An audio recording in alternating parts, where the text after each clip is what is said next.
يا أيها المزمل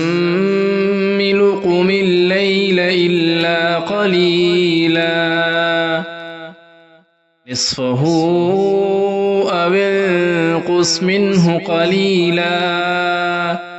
أو زد عليه ورتل القرآن ترتيلا إنا سنلقي عليك قولا ثقيلا إن ناشئة الليل هي أشد وطئا وأقوم قيلا إن لك في النهار سبحا طويلا واذكر اسم ربك وتبتل إليه تبتيلا رب المشرق والمغرب لا إله إلا هو فاتخذه وكيلا واصبر على ما يقولون واهجرهم هجرا جميلا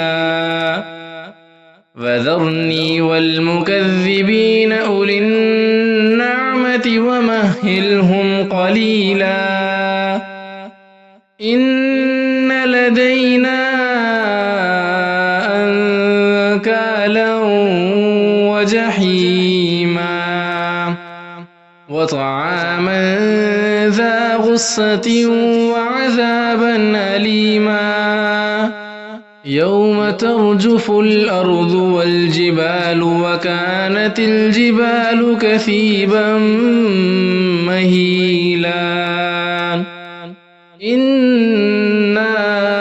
أرسلنا إليكم رسولا شاهدا عليكم كما أرسلنا إلى فرعون رسولا فعصى فرعون الرسول فأخذناه أخذا وبيلا فكيف تتقون إن كفرتم يوما يجعل الولدان شيبا السماء منفطر به كان وعده مفعولا إن هذه تذكرة فمن شاء اتخذ إلى ربه سبيلا إن ربك يعلم أنك تقوم أدنى من ثلثي الليل ونصفه وثلثه وطائفة من الذين معك والله يقدر الليل والنهار علم أن لن تحصوه فتاب عليكم فاقرؤوا ما تيسر من القرآن علم أن سيكون منكم مرضى